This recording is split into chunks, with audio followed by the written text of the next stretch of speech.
The president has given us a mandate to ensure that we secure the entire South-South and to enable NMPC and other IOCs carry out their tasks. Heads of Security and Intelligence receives presidential directive to review strategies to curb security threats in the South region. Not just at the federal level, but at the state level, we will decisively deal with food inflation, the care for our young ones and our expectant mothers through adequate nutrition. Federal government moves to combat malnutrition in the country as Vice President Shettima calls for proactive participation. What this government has done is to open up the tertiary education level for global competitiveness. No plans to sell public universities. Federal government refutes media report. Good evening and welcome to the Network News. I am Olajide Bello.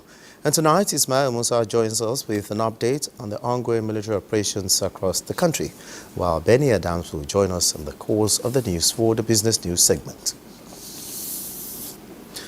Now let's talk security. As directed by President Bola Tinubu, the Chief of Defense Staff, General Christopher Musa, has engaged heads of security and intelligence agencies to review operational strategies in the South to curb security threats and improve oil production.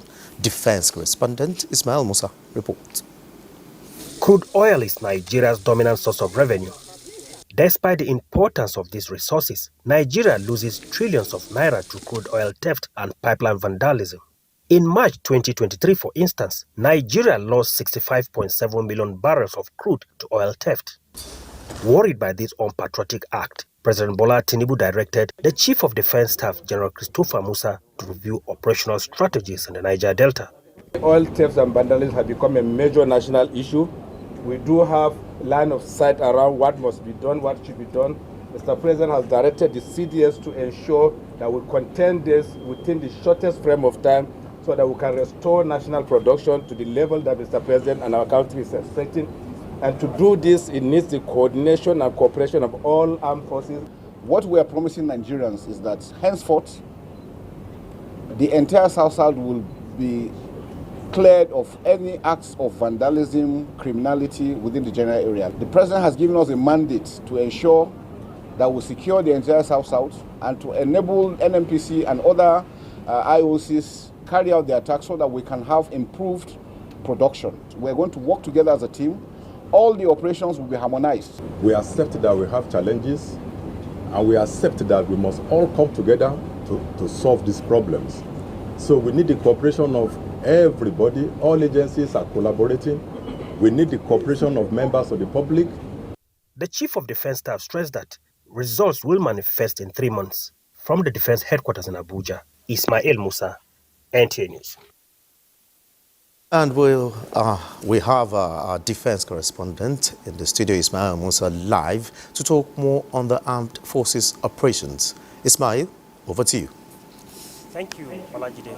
Let's begin by telling you that in 2015 to 2019, terrorists were not only attacking civilians in the northeast, but were also targeting military units and formations in the region. While in the south-south and the southeast, the nation's rich oil region, secessionist agitations and other criminal activities were truncating socioeconomic activities in the Niger Delta region. The narrative is changing, is improving, following upscale military operations. Today, the militaries now take the fight to the criminals in their hideouts, smoking them out from their enclaves. Just as we have on the screen here, a comparative analysis of recent results indicates that in the first quarter of 2014, for instance, 1,241 kidnapped victims were rescued following intensified kinetic and non-kinetic operations of the military.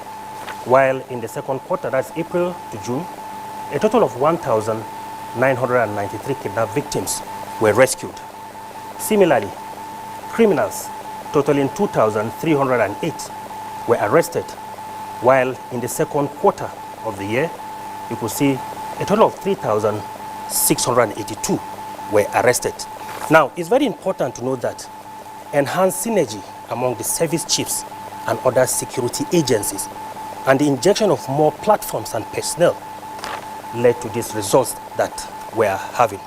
And then if you also look here, you see a total of 2,351 terrorists were eliminated, those that failed to embrace the ongoing Operation Safe Corridor through the kinetic operations of the military were eliminated in different combat operations across the country. What is important has been mentioned by the security agencies in different forums. It is important for people in the grassroots to at all times provide intelligence reports to security agencies. This, they say, will enhance proactive rather than reactive operations. Over to you, Olajide. Many thanks, Ismail Musa, our defense correspondent there, keeping us up to speed with military operations in the country. Many thanks for your input.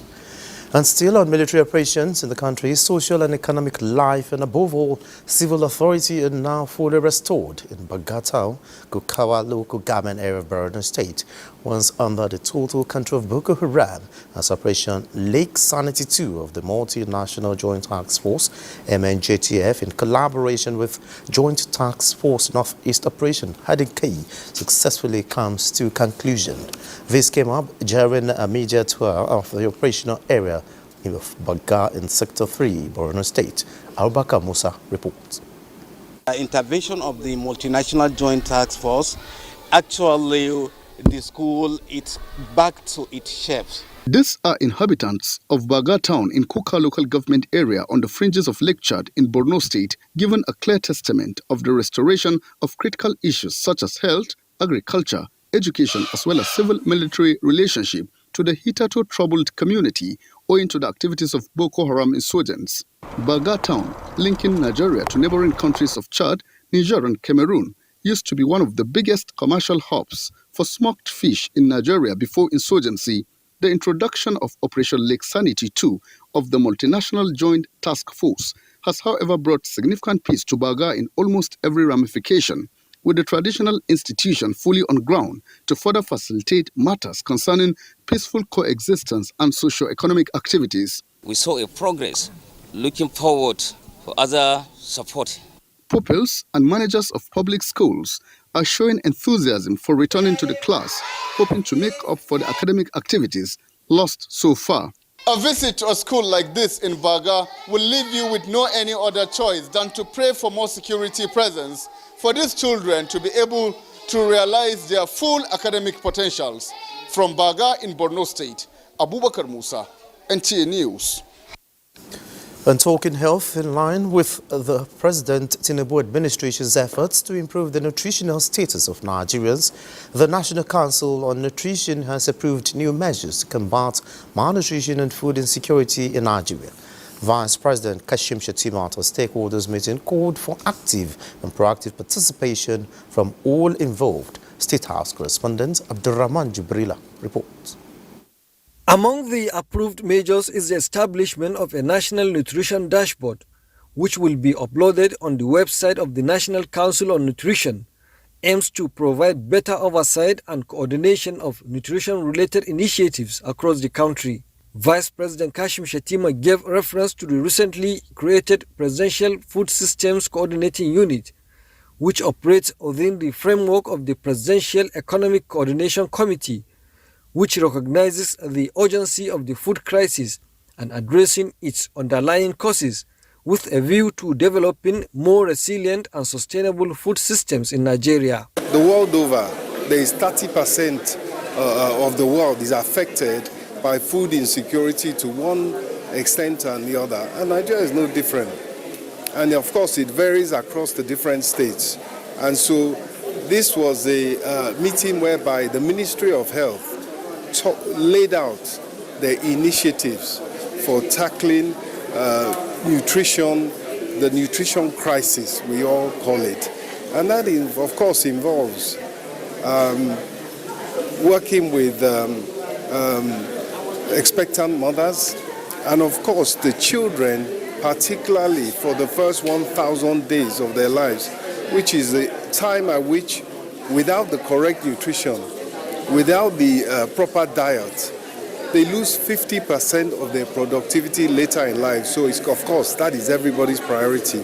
Minister of Budget and Economic Planning, Abubakar Atiku Bagudu, emphasized the administration's commitment to prioritizing nutrition as a crucial component of national development, noting that the meeting, which received updates on Nigeria's current nutritional status, focused on proposing actionable recommendations and exploring ways to enhance the implementation of existing nutrition intervention programs in line with national policy. That with the political will, not just at the federal level, but at the state level, we will decisively deal with food inflation and the availability of food, the affordability of food, and of course, the care for our young ones and our expectant mothers through adequate nutrition and diet support. The Council has also adopted plans to build resilience and social protection networks for vulnerable groups, promote nutrition research, and improve the agriculture sector's capacity to address food security and malnutrition, all aimed at providing nutrition education, social marketing, advocacy, as well as conducting nutrition surveillance, monitoring and evaluation to ensure the effectiveness of the initiatives. From the State House, Abraham Jibrila, NTA News. And to the legislature, the Senate Committee on Finance has met with heads of key ministries and agencies of government as it seeks more effective strategy to revamp the economy. National Assembly correspondent Lami Ali reports. This meeting between the legislature and executive is crucial, as both are determined to formulate and inject right prescription to put Nigeria's economy on a steady growth trajectory. We're very optimistic that by December this country will be net exporter. That means combination of production coming from us and also from the Dangote refinery and other smaller producing companies that we know are in line to do this. The easiest way for Nigeria to come out of its economic problems is through the oil and gas sector. The custodian of the nation's treasury, the Central Bank of Nigeria, points to rising inflation and foreign exchange rate fluctuations as areas of concern. We cannot delink ourselves from the larger global economy. And some of these challenges are what other economies, both developed and developing, are going through at the moment. Negotiations with the Nigerian Labour Congress has been ongoing to ensure that there is no further disruption in the economy. We have had negativities in the economy, and now we are trying to bring the positivities to work. The lawmakers and policymakers re-echoed appeals to Nigerians to support government from the National Assembly. Lami Ali, NTA News. And meanwhile, the Senate and House of Representatives today suspended plenary and other parliamentary activities to mourn the death of Representatives Ekene Abubakar Adams, who died in the early hours of Tuesday at the age of 39. Until his death, Ekene Adams represented Chikom Kajiru Federal Constituency from Kaduna State and was the Chairman House Committee on Sports. Lawmakers in both chambers of the National Assembly observed a minute's silence as mark of respect for the late lawmaker. The presiding officers expressed shock at losing another lawmaker 6 days after the death of Representatives Olaide Akinremi of Oyo State.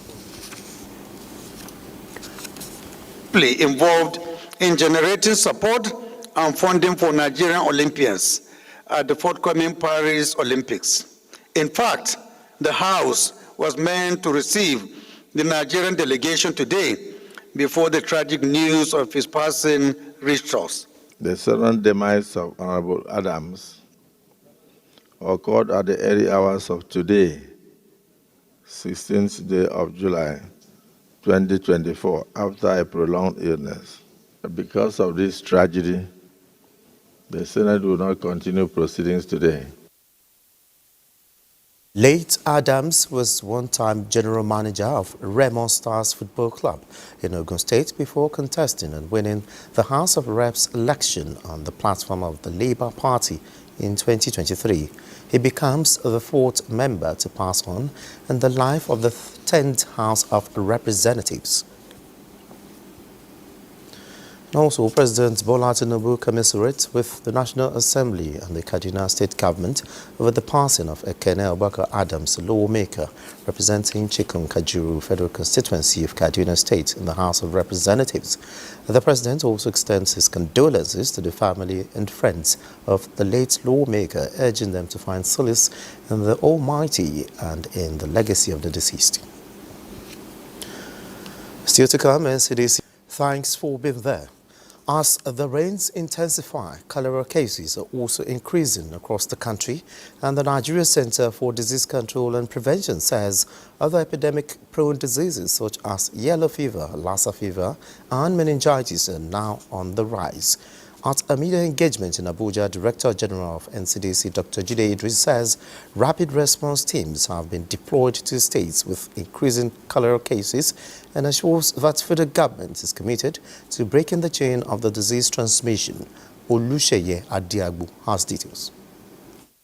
The cholera epidemiological summary of the NCDC as of 14th July 2024 indicates there are 3,623 suspected cases with 103 fatalities recorded across 34 states and the FCT. To counter the spread of these waterborne disease and others known to be on the rise during rainy seasons, the Nigerian Center for Disease Control wants governments at the sub-nationals and relevant ministries, especially water resources and sanitation, to keep prioritizing actions that will ensure access to use of safe water. We have deployed national rapid response teams to the top 6 states, contributing about 83% of the cases, as we continue to strengthen case management efforts to sustain the decline in fatality ratio.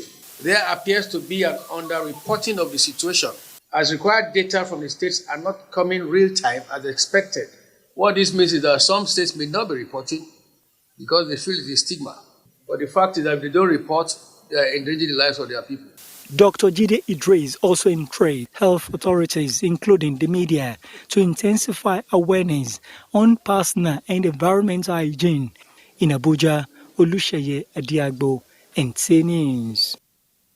And away from health, with the cooperation of market women and other traders in the country, ongoing efforts of President Bola Tinubu aimed at addressing the current hike in the prices of commodities will soon yield results. Nigeria's First Lady Oluremi Tinubu stated this during a visit to the Oba of Lagos, Rilwan Akiolu, at his palace. State House correspondent Adeniyi Taiwo reports. It is an homecoming, one heralded by traditional welcome at the palace of the Oba of Lagos, Rilwan Akiolu. A lot of memories here for Nigeria's First Lady, who was a frequent visitor during her stint as the First Lady of Lagos State. I believe that we see a better... But the joy of visiting the palace aside, the First Lady is keen on appealing to operators in the informal sector of the economy to cooperate with the federal government in the ongoing effort to address general hike in price of commodities. No way will be coming up with, economic empowerment, 1,000 women per state, which we are giving 50,000 to the petty traders like pepper sellers, vegetable sellers, and those are the things we are planning that is on the table. We'll be rolling out soon. She encouraged Nigerians not to despair, but continue to pray for the leaders. While praying for the success of the current administration, Oba Akiolu applauded the contributions of the First Lady, citing her numerous interventions in the promotion of social security in the country. The monarch expressed worry about the dangers of drug abuse and admonished Nigerian youths to abstain from the vice. Elsewhere in Lagos, the family of former Senate President Bukola Saraki is bereaved following the death of their matriarch Florence Morenikeji Saraki, and the First Lady is here to commiserate with her former colleague in the Senate. We are here to celebrate Mama's life. Very wonderful legacy. Must have been a very loving mother to you all. Appreciating the First Lady for the visit, the former Senate President says it is comforting for his family to see her share in their moment of grief. Late Brian Keji Saraki passed on June 18 this year at the age of 88. In Lagos, Adeni Itaiwu, NTA News. The administration of President Bola Ahmed Tinubu is committed to providing adequate training for energy and petroleum experts within Nigeria to reduce spending on overseas training. The State Minister for Petroleum, Heineken Kwaberi, disclosed this development during an inspection tour at the College of Petroleum and Energy Studies at Rigachikun in Kaduna State. Muhammad Umar Ajingi reports. Along the Kaduna-Zaria Highway is this world-class training college. The building stands out with its impressive architecture and modern design. The construction of this magnificent College of Petroleum and Energy Studies on over 100 hectares of land to provide the state-of-the-art infrastructure needed for the training of the manpower in the energy sector.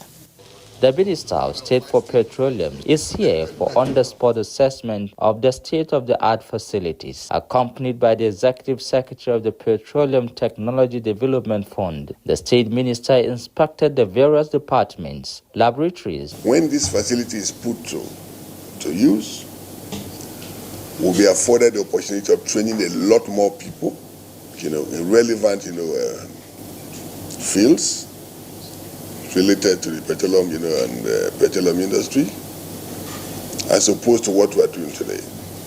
Today we spend a lot of money training one person in the UK, in Germany, in France, and other parts of the world. The vision of the college is to become a world-class training institute, serving the needs of the energy industry in Nigeria and Africa.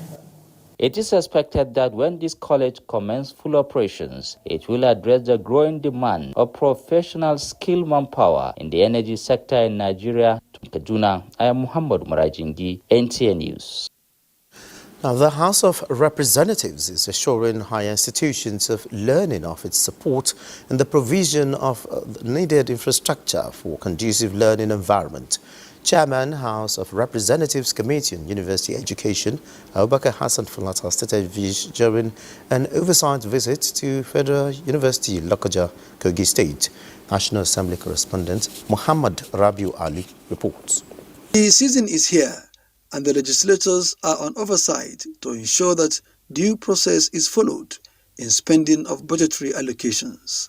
Issue of inconsistency in most of the reports on internally generated revenue was raised.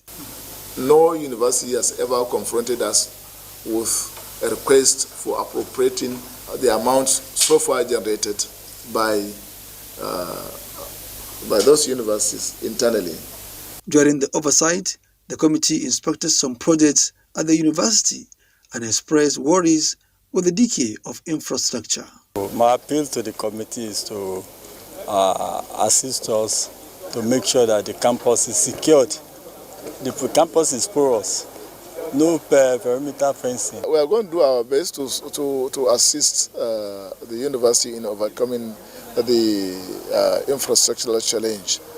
With regards to security, we will take it up with the relevant agencies and committees. The hostels are completely empty. Nobody stays, apart from the night watchmen, nobody stays on campus. The committee is expected to visit other institutions across the North Central Zone.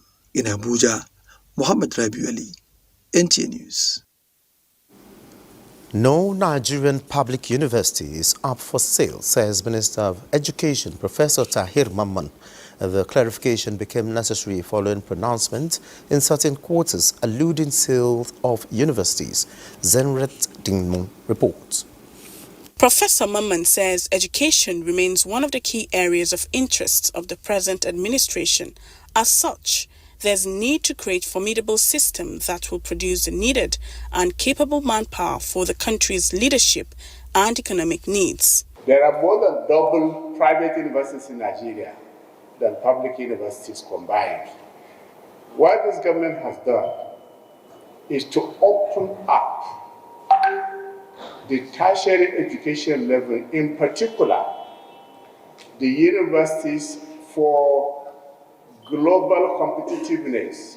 Meanwhile, the ministry has formally announced the release of the 2024 National Common Entrance Examination into federal unity colleges across the country and the Federal Government Academy, Suleja. Only tool we can use in achieving that uniform eradication of poverty is when we prioritize our education. And Mr. President has done so, and we do hope that state governors will also queue in the same line so that we can save this Nigeria, our country, Nigeria. He says the NCEE results constitute 71,291 registered candidates, 66,931 sat for the examination, while 4,360 were absent, with the highest obtained score of 203 and the lowest obtained score of 1 by 13 candidates. For the Federal Government Academy examination, 2,649 candidates registered, while 2,336 sat for the examination. In Abuja, Zenred Dingmun, NTA News. Kano State House of Assembly has passed the Kano State Emirates Council Establishment Bill 2024 during Tuesday's plenary. Samira Hamisushira reports that the bill gives room for the creation of second-class emirs in the state. The Kano State Emirate Council Bill passed through legislative processes at the Kano State House of Assembly before its passage during Tuesday's plenary. It provides room for the creation of 3 second-class emirates in Rano, Gaya and Karai. When created, they will directly operate under the first-class emir, who is presently Alhaji Muhammad Sunusi Lamido II, and they will be receiving instruction and order from him. The document was transmitted to Governor Abakabir Yusuf, who signed it into law. Rano Emirate is made up of 3 local governments of Bunkuri, Kibia and Rano. Gaya has Ajingi, Albasu and Gaya, while Karai Emirate has Karai and Rogo local governments. This significant milestone marks a new chapter in our continuous effort to preserve and enhance the cultural heritage and traditional institutions that are integral to the identity and unity of our beloved state. New emirs, Governor Yusuf stated, will soon be appointed for the 3 second-class emirates. In Kano, Abdullahi Mustafa, NTA News. And away from Emirate Establishment Bill, the Bauchi State Governor, Bala Mohammed, says his administration will continue to abide by the constitutional provisions and guidelines of the National Judicial Service Commission in the processes of appointing judges and elevation of judicial officers. The governor said this during the swearing-in of 12 newly appointed High Court judges and cadis of the Sharia Court of Appeal in the state. Awal Abdullahi reports. The Federal Republic of Nigeria. First to be sworn in were the 6 newly appointed High Court judges and 6 cadis of the Bauchi State Sharia Court of Appeal, performed by the State Chief Judge, Justice Rabi Talatu Umar. Next sworn in were the members of the Bauchi State Judicial Service Commission and the House of Assembly Service Commission, as well as the Bureau of Public Procurements. It is still necessary to have it at the back of your mind that public opinion, sentiment, or emotion can never take the place of the law in deciding the cases that comes before you. I have been making deliberate effort to ensure that the judiciary enjoys level playing field to operate without any let or hindrance. In his vote of thanks, Justice Ali Ibn Idris appreciated the governor for the recognition and assured their commitment to justify the confidence reposed on them. In Bauchi, Awal Abdullahi, NTA News. Jais Bank PLC has recorded a gross profit before tax of 11.1 billion naira in the first half of 2024. This is a 67% increase from the 6.6 billion naira profit recorded in 2022, already exceeding the bank's full-year profit for 2023. Basade Ebo Amosu reports that this was at the 12th General Meeting of the financial institution, where it affirms its 5-year strategic plan to take the bank to Tier 1 status. Like every other financial institution, the year 2023 was quite eventful for Jaiz Bank PLC, a Nigerian-based non-interest Islamic bank. Despite the global economic crisis posed by the Russia-Ukraine war, Israel-Hamas war, among other challenges, the financial service provider is taking stock of its performance in the year 2023 and projecting a new course for 2024. The business performance of the bank shows gross earnings of 47.24 billion naira in 2023, representing a 42% increase from the 33.29 billion naira reported in 2022, while it reported a 53% increase in total assets of 580 billion naira in 2023, as against 379 billion in 2022. Dividend is 4 kobo, subject to withholding tax, and we assure you once you approve that, by the time you reach home, you will get the alert. As fintech continues to gain ground in the financial space, Jaiz says its focus is on innovative technology for future growth.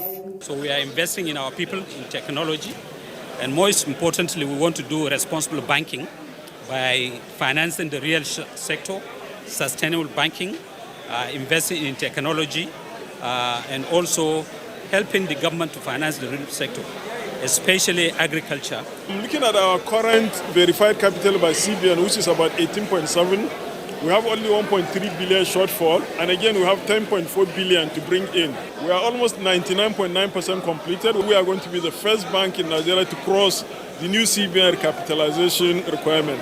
The bank also aims to embark on an expansion drive and towards contributing to bringing down the high cost of food prices in Nigeria. In Abuja, Bosede Abel Amosu, NTA News. Now let's do some more business with Benny Adams. Benny? Thank you, Alajide. And from the bank, we move to trade, where stakeholders in the trade and cocoa value chain have the view that for Nigeria to take its pride of place in trade, there is the need for value addition and huge patronage of made-in-Nigeria products and services before thinking increased exports. This was at the pre-National Trade Dialogue Series meeting in Abuja. Our cocoa exports have grown significantly, with a revenue increase of 50% in 2022.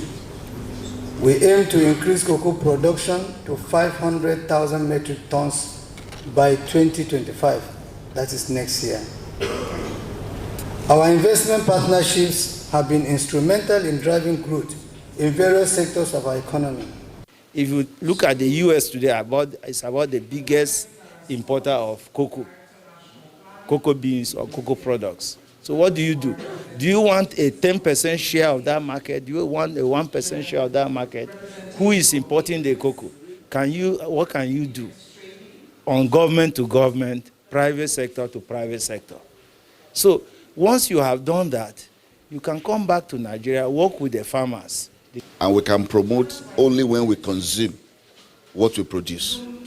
We must first consume it, dictate all the areas we need to improve, and then it becomes sellable to the world. Our goal should be looking at a market size of about 1.62 billion, right? That now allows us to create a trade-driven economy. Still talking trade ahead of the first Nigeria Afro-Asia MSME Summit scheduled for September 2024 in Abuja. The Inter-Ministerial Committee, led by the Ministry of Industry, Trade and Investment, is partnering the Nigerian Postal Service towards the promotion of bilateral trade, innovation and economic growth in line with the renewed hope agenda of the present administration. Has been in the business of driving communication between communities, between government, between business, between financial services. NIPOS has always been a platform for inclusion. Bangladesh is between number 1 and number 6 globally across the key sectors of the economies of the world. They are number 1 to 4 when you talk about textiles. They are about number 1 to 3 or 4 when you talk about pharmaceuticals. They are about number 1 to 4 when it comes to manufacturing. They manufacture ocean-going vessels and are also imported or exported into Germany or the UK. That is phenomenal. Their blue economy is thriving. If you go there, you see everybody In fact, behind any house that you see there's a factory going, and they're all working towards exporting those things. And now we look at the market. Investors gained 62.03 billion naira as the all-share index advanced by 0.11% to close at 100,075.59 basis points. A total of 368.3 million shares in 8,151 deals, corresponding to a market value of 7.424 billion naira were traded. Today's data shows 2% improvement in volume, but 3% decline in deals. The current market capitalization is 56.7 trillion naira. On the aggregate, 121 listed equities participated in trading, ending with 18 gainers and 16 losers. Zenith Bank recorded the highest volume of traded shares, followed by Access Holdings, and Guarantee Trust Holding was on the third spot. That is business news. Alajide, it's nice doing business with you. Many thanks for being there. Jigar government enrolled civil servants into the state's agricultural revolution program in a bid to reduce the high cost of agricultural produce and boost national food security. Governor Umar Namadi flagged off the program with more than 8,000 beneficiaries among the state civil servants in the first phase. Muhammad Musa Askira has details. 14,000 workers beneficiaries, which represent 25% of the total civil servants in the state, have been screened and qualified for the program. This number of beneficiaries is expected to produce 20,000 metric tons of grains, which the state government believes will go a long way in boosting the national food security drive. Of the program, Governor Umar Namadi says is targeting the production of rice, millet, sorghum, and sesame. The program is part of our overall agricultural transformation initiative, aim at achieving food security and economic diversification for the Ghana state and the nation in general. The strategy involves not only getting more people participating in agricultural production, but bringing more land under cultivation. This initiative is a testimony of our administration unwavering commitment to the welfare of our workforce and the overall development of our dear state. These farming civil servants have, by the flagging off of this program, benefited from farm inputs comprising assorted fertilizer, agrochemicals, and farm management capital ranging from 250 to 500,000 naira, depending on the type of crops to produce, all on loan basis payable at the harvest. In Dute, Muhammad Musa Askira, NTA News. A new media outfit, the Global Television, is seeking support and collaboration of the Nigerian Television Authority, NTA, as a big brother in the industry, especially in the area of programming. Dennis Temple has a report. The Nigerian Television Authority usually engages with the public where issues of mutual interest are discussed. One of such meetings is the one between Global Television and the management of NTA. Ibrahim Biu is the Chief Executive Officer of the Global Television. He says NTA is a national television station that has a global network with which everybody reckons with. Therefore, their visit is aimed at synergizing with the organization and to tap from its wealth of experience and professionalism. NTA is a very important organization in this country, particularly in media industry. No private station in Nigeria that can come without coming to NTA for support, for assistance, for cooperation, and other logistics that can help us. Training is there, marketing strategies is there. The Executive Director News of the NTA describes NTA as an organization that operates an open-door policy. Hence, its doors are opened to members of the public, including the Global Television, especially in its case on current affairs programs. There are rules, standard broadcast rules that must be followed. I want to enjoin you to do that part because that is what has been sustaining the NTA, and since we came in, we have tried as much as possible to rekindle that professionalism that NTA is known for in line with global best practices. Global Television is a new media outfit that's expected to begin transmission in the coming days. In Abuja, Dennis Temple, NTA News. President Bola Tinubu congratulates one of Nigeria's finest journalists, Professor Olatunji Dare, on his 80th birthday. President Tinubu celebrates the former chairman of the editorial board of The Guardian newspaper and weekly columnist of The Nation for his commitment to journalistic integrity and ethics, even when he faced adversity and repression during the military era. A recipient of several national and international academic and professional awards, the Emeritus Professor of Communications from Bradley University, Illinois, United States, has significantly contributed to public discourse in the country and beyond through his incisive columns in national newspapers and research papers in reputable journals. His crucial writings have been the subject of academic research in tertiary institutions in Nigeria. President Tinubu commends Professor Dare's continued engagement in quality journalism and mentorship of younger professionals to build a stronger Nigeria.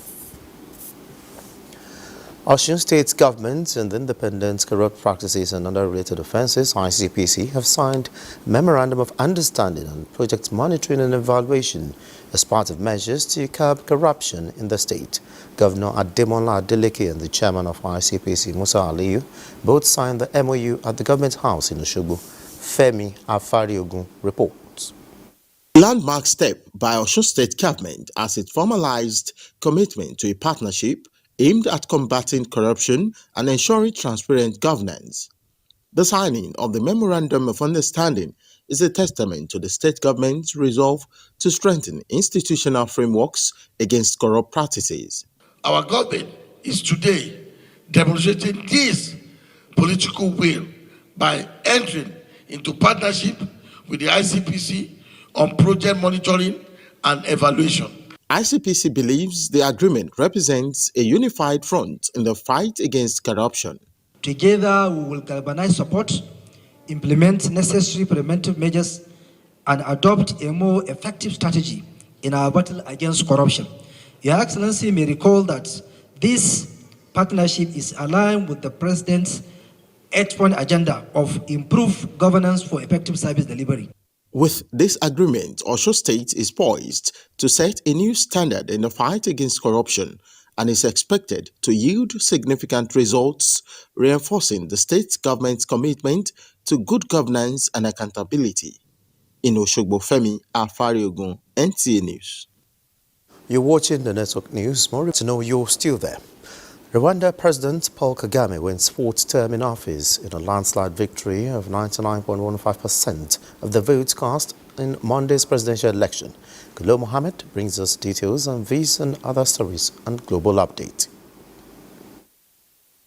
Kagame gears up for a fourth term after winning 99.15% of votes according to partial results from an election where only two challengers ran against him. With 65% of the population aged under 30, Kagame is the only leader most Rwandans have ever known. Over 9 million Rwandans, including 2 million first-time voters, were registered to cast ballot. And the 10th president of the European Parliament was elected in the first session by 720 members of parliament who will serve for 5 years in the 10th legislative term. Metola, the European People's Party EPP candidate, won with an absolute majority and was re-elected as European Parliament President after voting against Spanish Member of Parliament Irene Montero of the left group. The vote, a script paper ballot, took place immediately after the opening. If no candidate is elected in the first round of voting, the same or other candidates can be nominated for a second round under the same conditions. Kulo Muhammad, NTA News. Sports Minister declares regional tennis competition open in Abuja as Football House announces dates for new season. Olumide Eguntola brings details of these and other sport news on Sport Update. The Minister of Sports Development, Senator John Eno, on Tuesday declared open the 2024 Davis Cup African Group 3 qualifiers in Abuja. The tournament is featuring 6 African countries, namely Zimbabwe, Benin Republic, Ghana, and host country Nigeria. The tournament, which holds at the Package B section of Moshood Abiola National Stadium, is expected to end on July 20th, 2024. This grouping continues to foster, friendship amongst the participating countries, and I'm going to compete fairly. I'd like to welcome you all to Abuja, the city of peace, the city of love.